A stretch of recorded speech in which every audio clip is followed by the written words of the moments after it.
What is going on, everybody? It's France, and we're here for a Monday Night Raw review for August the 16th, 2021. This is going to be a big week of wrestling. You have Raw tonight, the go-home show to SummerSlam. You have AEW on Wednesday night, my bad, on TNT. And then on Friday, of course, you have SmackDown, the go-home show for them for SummerSlam, BummerSlam, whatever you want to call it. Plus, Rampage in the United Center, aka The First Dance. What's going to happen there? We don't know. Obviously, everyone is expecting CM Punk to be there. And quite honestly, if he's not there, we'll talk about that more on Wednesday. I think people will hold Tony Khan's feet to the fire. But tonight was the go-home show, and quite honestly, it's just another one of those things that we did get a good moment in this show with RK Bro finally getting on the same page, back together, as they say. We'll talk about what happened with that, and them challenging for the WWE Raw Tag Team titles at the pay-per-view, which, as the tally is right now, Raw has 6 matches, SmackDown has 4 matches. And going into SummerSlam, and we'll talk about another 2 matches that were announced recently. The first one I think was announced on Friday or over the weekend. And the second one was also announced tonight, and my goodness, I don't think anybody wants to see this match. But if you look at both sides of the show, both sides of the card, Raw has 6, and nobody cares about most of those matches, while SmackDown has 4. And all those matches are okay. We've seen them before, but it still should be a great match. In the Usos and Rey Mysterio 2. Dream match, rematch of WrestleMania, and what was the other one? What was the 4th one? Anyway, it just shows that WWE, it's like you have SmackDown's giving you SummerSlam, while Raw's giving you BummerSlam, SummerSlam, whatever you want to call it. It is definitely just like, of course, a lot of people are going to watch it, but I don't see anything outside of the second match made tonight, and of course the United States Championship match on Raw. SmackDown has 4, and of course the other one is Seth Rollins and Edge, which everybody wants to see. So you have a dream match, a Universal title match that we've only seen those two go one-on-one against each other at Vengeance a couple years ago. A tag team title rematch for Money in the Bank on the pay-per-view, which was one of the best matches at Money in the Bank, by the way. And, of course, Bianca Belair versus Sasha Banks, which, of course, a lot of people say was one of the best matches at WrestleMania this year. It's just so amazing how WWE continues to drop the ball with Monday Night Raw. Monday Night Raw, to this day, is still one of the worst shows you're going to see on television. But it shouldn't be that way. You have some of the most talented guys, men and women in this company on Monday Night Raw, yet you refuse to let them be themselves. You refuse to let half the roster even matter. Drew McIntyre got over last year before the pandemic hit.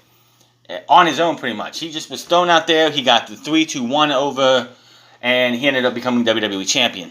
Now he's going into SummerSlam, BummerSlam, whatever you want to call it, against Jinder Mahal. And you know what? I'm really glad that Drew McIntyre isn't WWE Champ right now, because had he won the WWE Championship at WrestleMania Backlash, was it? Yeah. We would be having Jinder Mahal versus Drew McIntyre for the WWE Championship at this Saturday. That's a scary thought. And the fact that, of course, he's got this delusion that Jinder Mahal thinks he was the greatest champion in WWE history for the WWE Championship. Don't make me laugh. But the show started off as it did last week with Randy Orton. He says people have been asking him all week, why did he hit Riddle with an RKO last week, saying Riddle just wanted to help. He wanted to be your friend. Orton says, therein lies the problem. I don't need friends. I don't need anybody. He says he would have defeated Raw Tag Team Champion AJ Styles last week with or without any help. He reminds us that his world title wins, and says he did it all by himself. Not true on most of those. He doesn't owe anyone anything and doesn't owe anyone an explanation. Yeah, you did them all by yourself. Talk about SummerSlam 7 years ago when you had Triple H attack Daniel Bryan and you cashed in Money in the Bank. I'm sure that was you by yourself. I mean, winning his first World Championship, yes, he did it by himself. But there's a lot of times where Randy Orton did not win a championship by himself. He says Omos is he proved last week that and will prove it again tonight against Omos. He says Omos is a monster, but not to be taken lightly. An undefeated force of nature, but also a bit of a jackass. He wonders what he's going to do and says he's gotten himself into a mess. Fans chant RKO now. Says you know what he's going to do. He's going to hit Omos with the three most dangerous letters in sports entertainment. RK. Bro goes off on the loudspeaker, which nice timing right there. So, of course, Matt Riddle comes out. He wants to try and make amends with Orton. He wants to have Orton. He still wants to be Orton's partner. He still wants to be Orton's friend. And, of course, Randy Orton wants none of this. He doesn't give a shit about Matt Riddle. He says Orton is right. He doesn't have to explain himself to anyone because he knows why he got hit with an RKO. Orton highly doubts that. He goes on about how Orton was just teaching him, bro, because Riddle had been hitting RKOs in Orton's honor, but Orton wasn't doing it right, so Orton had to teach him the proper lesson. Riddle says he learned his lesson, so maybe he could give this team a chance. Riddle says Orton needs him in his corner tonight. Riddle goes on and proposes the return of RK Bro. Out comes the tag team champions. So we are really doing, we're not just doing rematches. We're doing same segments from last week. Again, why am we getting this? Oh, because we got to set up for this pay-per-view match that's going to happen, which, honestly, we'll talk about it more when it comes to that time, when that moment happens, because it was a big moment in the crowd in Houston. No, San Antonio. That's right, they're in San Antonio. Texas has got a lot of wrestling this week, by the way. But AJ come out and says, how about RK? No. Fans, of course, boo. AJ says no one really cares why Orton hit the RKO on Riddle, but AJ enjoyed it and can do it again or try to RKO himself. That would be great. AJ says last week's win meant nothing. He says, you had help. If it wasn't for that guy, it would have been me beating you. No one can save him from Orton from Omos tonight, as Omos will defang the Viper. AJ says, why should Omos get him in and all the fun? He's tired of Riddle and everyone else saying bro all the time. A bro chant breaks out. AJ challenges him and threatens him to break his jaw and get it wired shut. Riddle accepts and says he's unstoppable with Orton in his corner. Challenges AJ to come to the ring to take a thrashing on behalf of RKO. They have a few more words before we go back to commercial break, with Orton looking over at Riddle in the middle of the ring. He's like, motherfucker, did I tell you? He pretty much looked at him and was like, motherfucker, did I just not tell you that I'm not doing this shit with you? And, yeah, Orton, just not really happy about this. So, we come back, and Orton, Riddle's trying to do the fist bump, get a fist bump from Randy Orton. It's just not happening. Orton, of course, walks out. Riddle's like, what up, bro? What's up with it, bro? Come on, bro, man. Come on, bro. And, of course, he walks away, so AJ gets the early advantage on on Matt Riddle. Match, it was a pretty decent match. I mean, we've seen them have better match when Matt Riddle's first match on SmackDown back in the old Performance Center days against these two was absolutely fucking great. This one was pretty good, except for Omos spooks him as he's going up top, allowing the distraction to get a Styles Clash onto Riddle for the 1-2-3. After the match, Omos joins AJ in the ring. As they go to replays, honestly, I'm really surprised they didn't beat up him even more.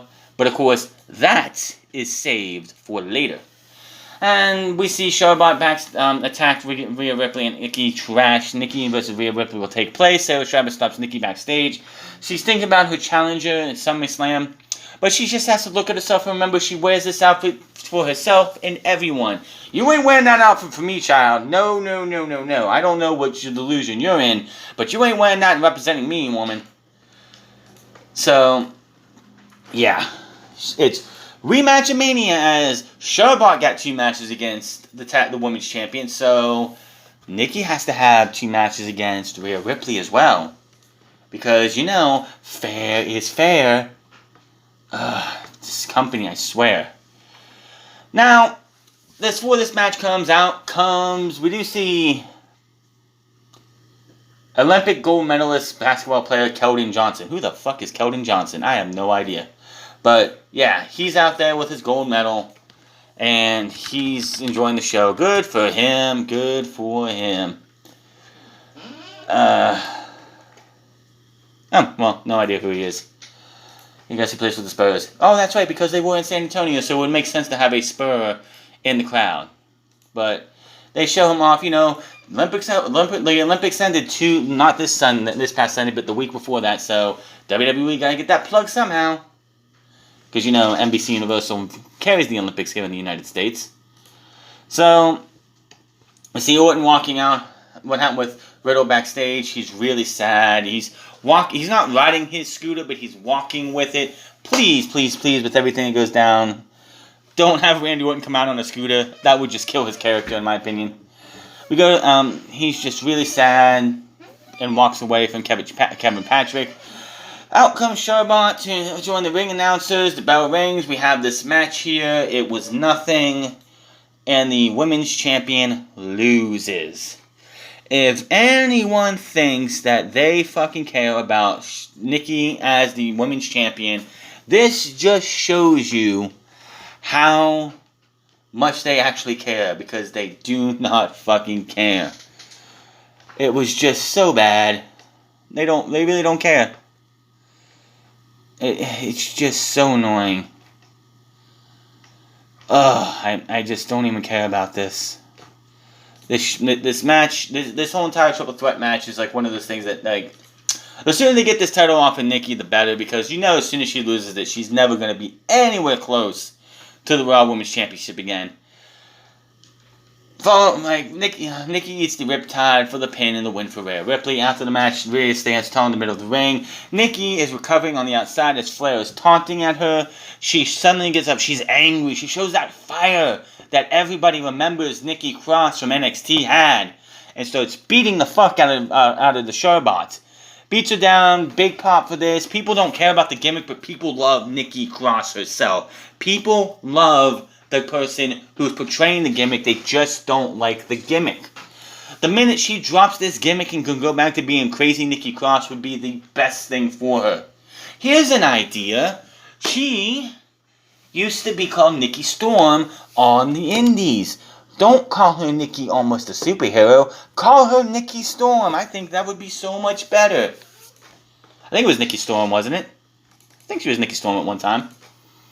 But yeah, so she goes and beats the hell out of her. Throws her back in the ring. And her and the Rhea Ripley just start kicking her up and beating her down and everything. And then send her on her way. And that was that. So, we have this match coming up. I don't really care about the Women's Championship. Here's the thing. Look at Roman Reigns. How often does Roman Reigns wrestle on TV? Very rarely. Look at Bobby Lashley.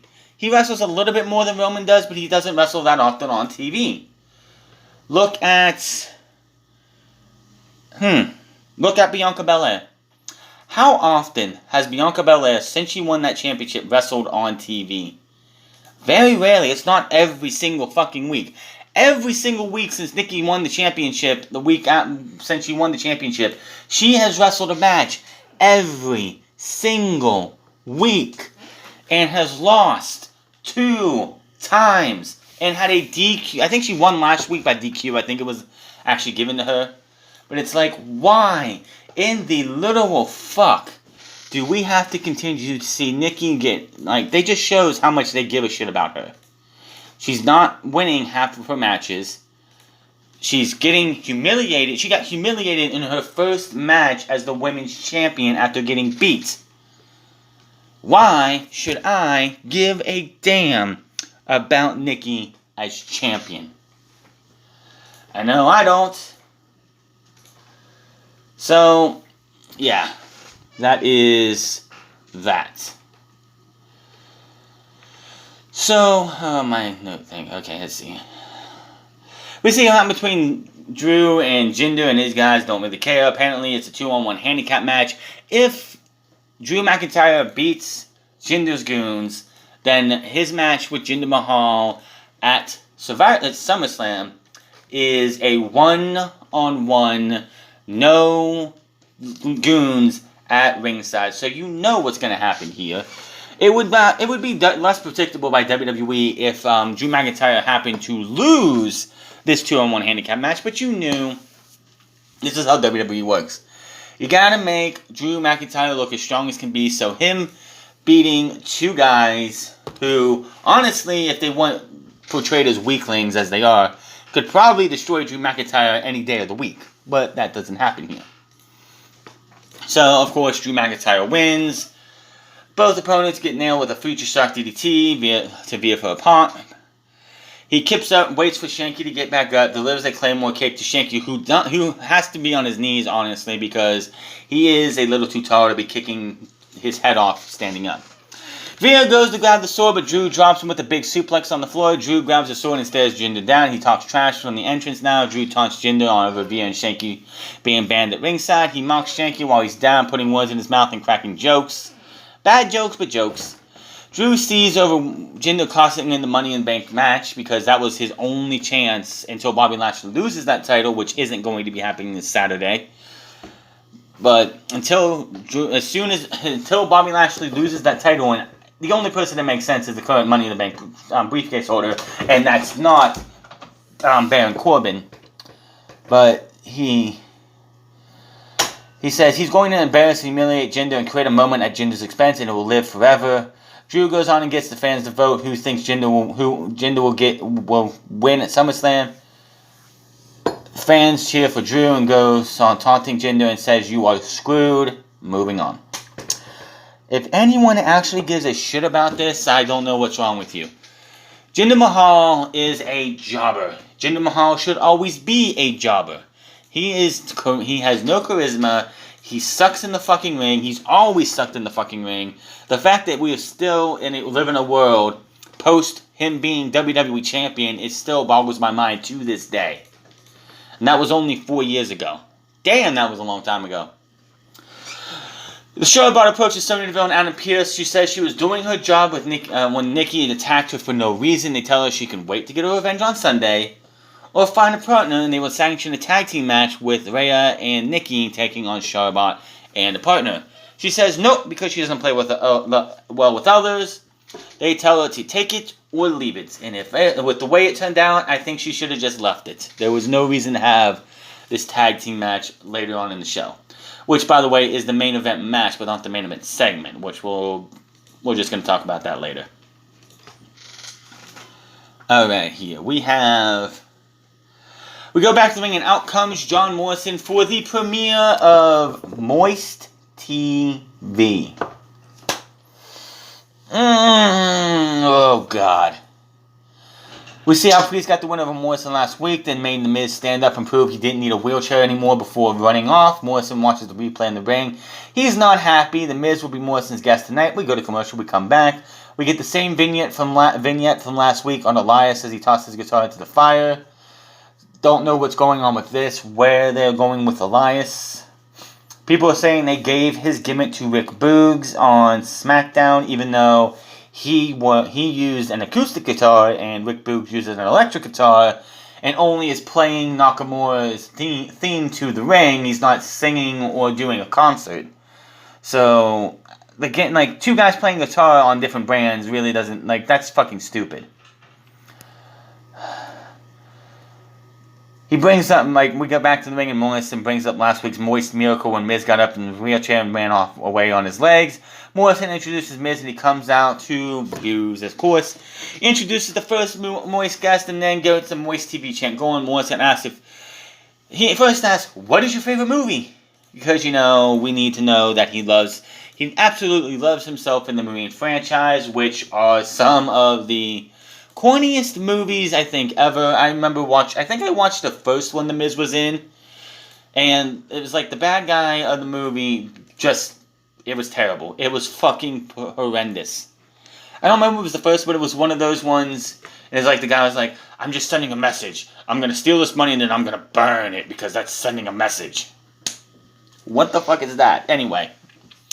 And then he asked him, have you been pretending to be injured? And of course, Miz is like, have I ever lied to you? Correct. Have I ever pretended to be...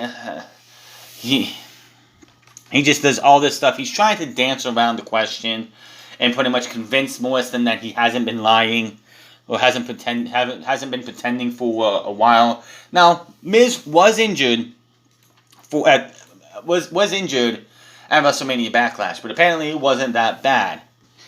Unfortunately, we've had to deal with him for months because of that. Thank you, Miz, for ruining the last few months of our lives because we've had to listen to you on TV. Even though you're supposed to be fucking injured. So, out comes Damian Priest. He tells Miz, you're a liar. He says he likes moist see better than must see. Who cares? He tries to stir the pot between Miz and Morrison, asking why Miz and Morrison why would Miz have Morrison wheel him around for weeks? He mentions how he will win the U.S. title from Sheamus at SummerSlam. Miz rants about how he's never been injured in his most durable superstar in history. He finally admits he was cleared a few weeks ago, which Morrison is not happy about. And honestly, if I was in his shoes, I wouldn't be either because I've been pushing this fool around for weeks. And he's been cleared for weeks at least. He rants about how he's never been injured and all that stuff. He says he's still not 100%. Priest says it looks like he was 100% last week when he was running with his tail between his legs. And then Morrison has an idea. Let's have a match tonight. Damian Priest versus The Miz. And Miz thought it was going to be Morrison it was going to be Priest versus Morrison, but when he finally realized it's going to be him, he's like, what? What? No. He's trying to talk him out of it. And then he tries to go towards Priest's way. Priest is there and scares him back. There's a little mini pool, like a kiddie pool, in the ring. And Damian Priest just shoves him. He falls back into a pool. And that was that. And I believe John Morrison said, Mama said knock you out. I think that was him. So we have Damian Priest versus The Miz. This match does not go very long. Sheamus does get on commentary towards the end of the match, which again, it only lasted about maybe 2.5 to 3 minutes because WWE doesn't give a shit about majority of the people on this show. Give them about 2 minutes each time and we'll be good. But Miz tries to get a dripstick from Morrison. Morrison just grabs a dripstick, walks away, and leaves him high and dry.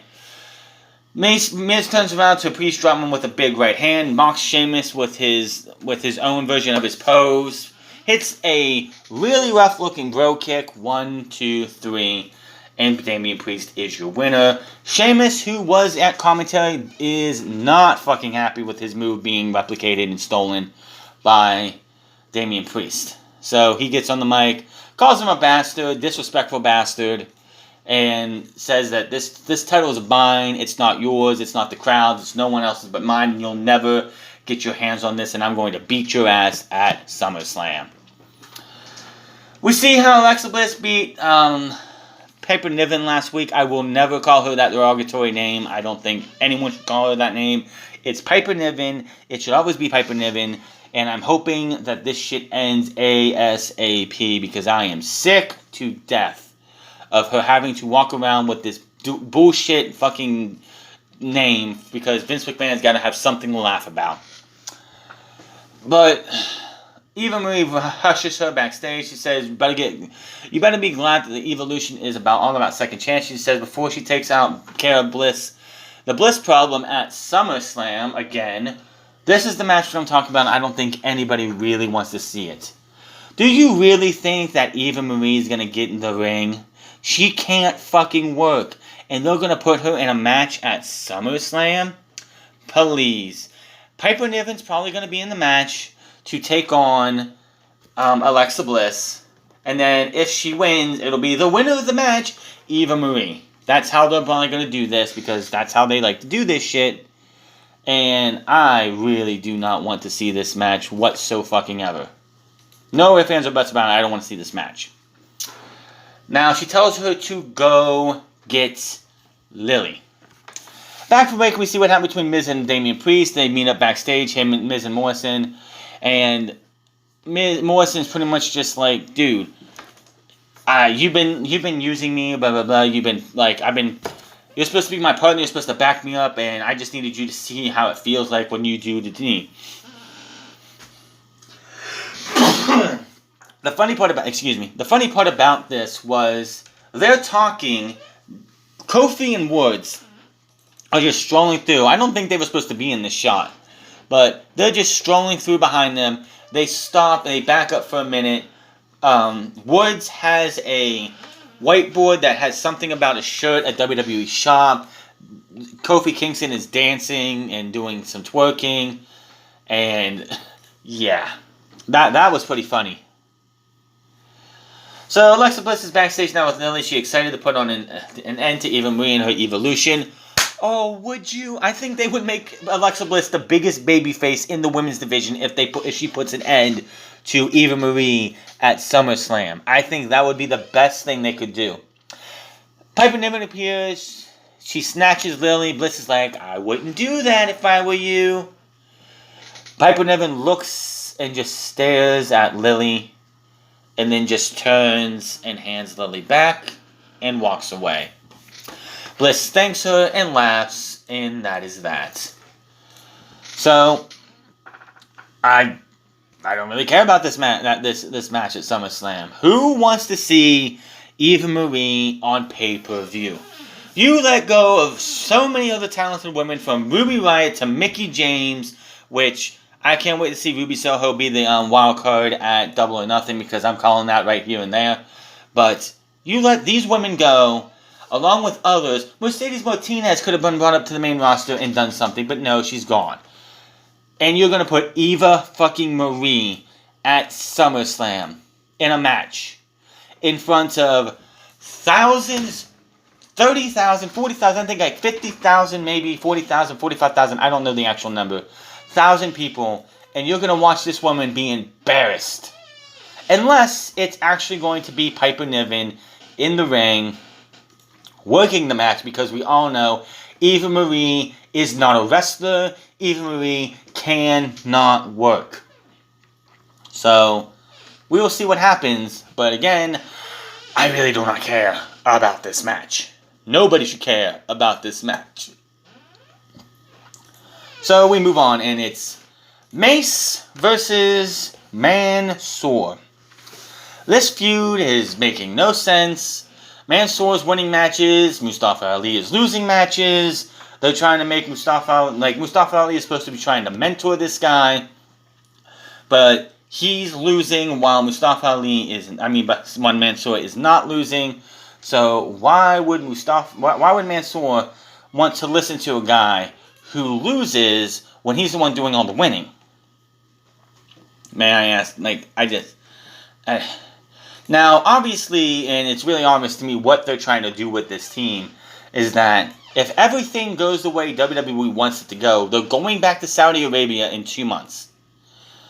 And WWE is trying to build support for Mustafa Ali and Mansoor, so when they go to Saudi Arabia, they can win the tag team titles in Mansoor's home country and have a big moment for the Saudi Arabian government.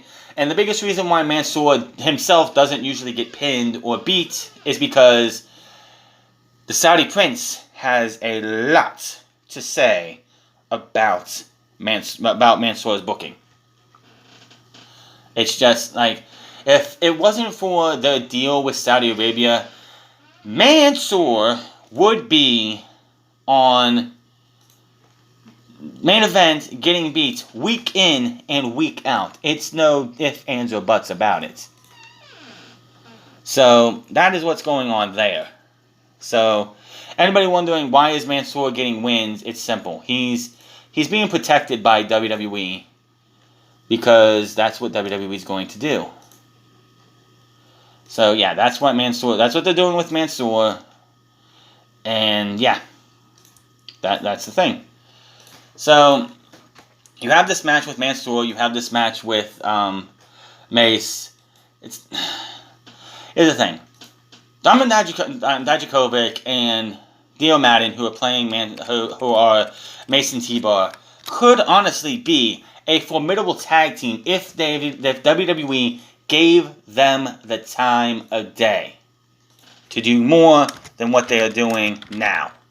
Because quite honestly, they're not. And it's kind of fucking frustrating to see two guys, especially Dijakovic. I would love to see Dijakovic come back as Dijakovic, pick up his feud with Keith Lee that they had in NXT, and give us another banger match. But we know that's not going to happen because that's not Vince McMahon's game. He doesn't give two shits about what you did in NXT. Which makes me wonder why it even matters to have NXT on USA Network. That's my biggest question on that one. So, Mansoor, of course, as I said before, he wins this match because Mustafa Ali actually, Mace was pinning him, but the referee counting was behind Mace because they were in the corner. Mustafa Ali runs up, gives him a kick. I don't know how the ref didn't see it, but he didn't, and he ends up taking this guy out. And Mansoor is able to roll him up, get the pin, 1, 2, 3. They retreat, they celebrate, all of that good shit. Sarah Shabbos stops AJ Styles and Omos backstage, asking about Riddle and Omos' match with Randy Orton. Omos cuts AJ off and says Orton is known as the Legend Killer, but he's going to kill the legend that is Randy Orton. AJ says he will be the new Legend Killer and says he beat the moron Riddle tonight, so that makes him the moron killer, and tonight they're going to celebrate the death of RK. Well, as they said it at the same time.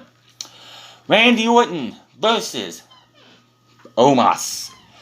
This went maybe a little bit longer than it needed to. You can't really have Omos out there for very long doing much. It's just, that's not his thing. So, you have Randy Orton going out there, trying to do everything he can to get this guy through it.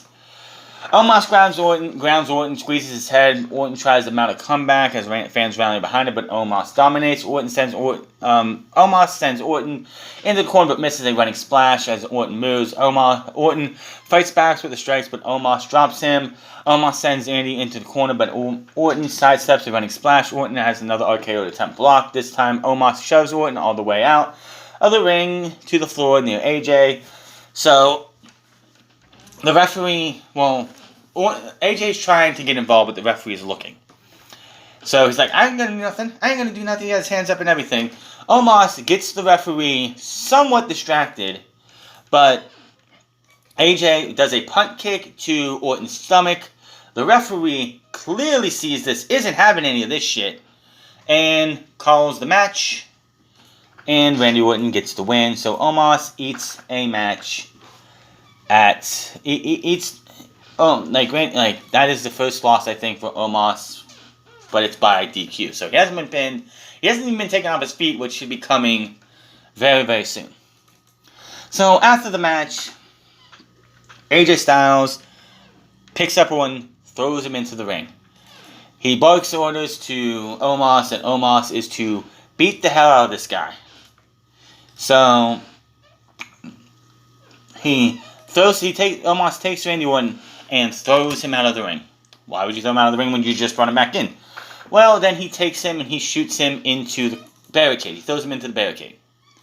So AJ, then he gets him back in, goes for the phenomenal forearm.